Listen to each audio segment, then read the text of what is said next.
Hey guys, so today I'm doing my October wrap up. I read a total of 9 books in October, which is absolutely amazing because ever since like July, I've only been reading like 4 or 5 books a month at the most. So it felt really good to get 9 books read, even though 2 were graphic novels and 1 was a children's book, but whatever, it still counts. So let's get into it.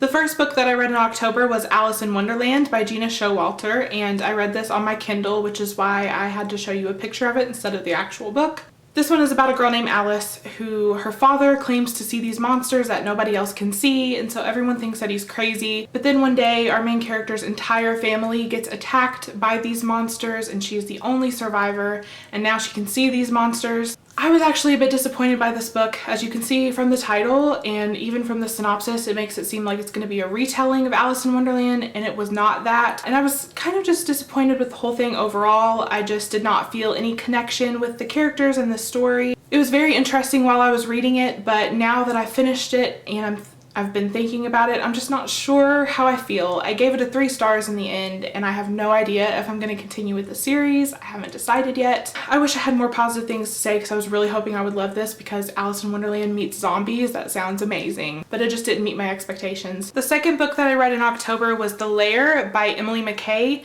This is the sequel to The Farm, which I read last year, or actually 2 years ago, I think, and I loved it. And the sequel did not disappoint. It was absolutely amazing. The first book, The Farm, is about these 2 twin sisters who are basically living in what almost mimics a concentration camp, and the people over the farms claim to be protecting these kids from these monsters that are out there called ticks, which are basically a mixture of vampires and zombies. But there's a lot of corruption within the farm, and so these sisters decide that they want to try to escape. And just so much happens. It's just so crazy and action-packed. It's super dark and creepy and intense. I really enjoy the characters. It just makes for an absolutely amazing read. I just feel like this series is so underrated. I cannot stress that enough. Just go read these books. I gave this 5 stars if you couldn't tell. The third book I read in October was another one from my Kindle. It was Night School by CJ Daughtry. This one is about a girl who's been getting into a lot of trouble lately after something happens in her life. So her parents finally decide to send her to a boarding school, and when she gets there she realizes that there's some crazy stuff going on. There's an organization called Night School, and pretty much anyone who's not in Night School has no idea what it is.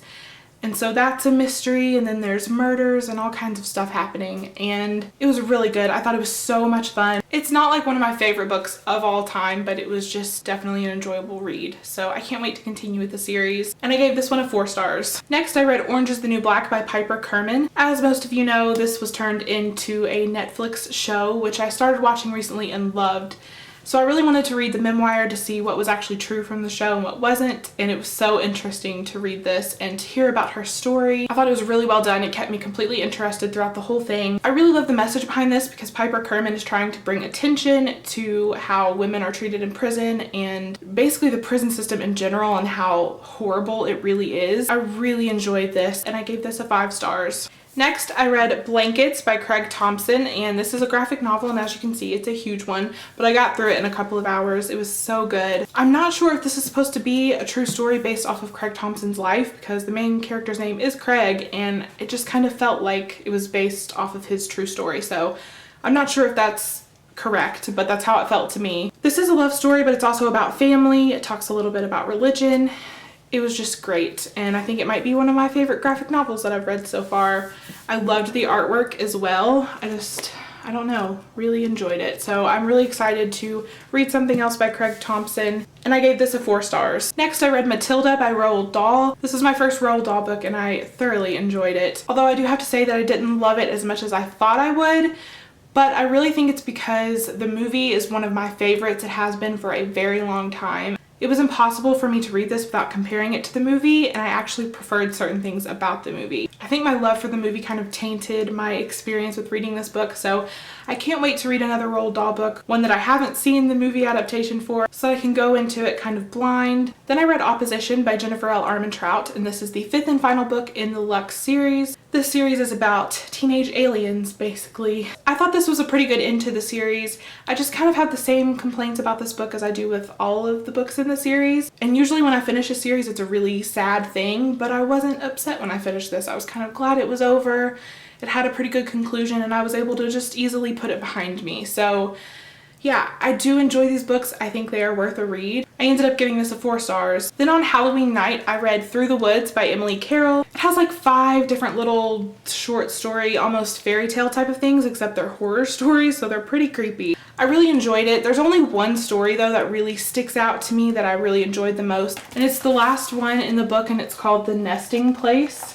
But my favorite thing about this book is how absolutely beautiful the illustrations are. Like, that's what made me give it a 4 stars. The stories would probably be like a 3 stars from me, but I had to give it a 4 because this book is stunning. This is just one illustration. I mean, I'll just kind of flip through. It's amazingly beautiful. The last book that I read is actually one I technically finished on November 1st, but I started it in October. And also, it's due back to the library very soon, so I wanted to just go ahead and throw it in this wrap up. And that is If You Find Me by Emily Murdoch. This is about a girl who is kind of kidnapped by her own mother. She takes her out into the middle of the woods to live in this camper. Then her mom ends up having another child while they're living out there. And so our main character has to learn to take care of her little sister as well as herself with basically nothing because they are so poor and the mother is horrible. She's a meth addict. She's hardly ever there. And when she is there, she's just a piece of useless crap. And then the story really kicks off when someone ends up finding them. It's a very emotional and gripping story. I thought it was done really well. I mean, it's really short, but it really does pack a punch and it's memorable. I enjoyed it so much and I ended up giving this one a 4 stars. So that is it for everything that I read in October. I hope you guys enjoyed this video. Thank you guys for watching and I'll see you in the next video. Bye.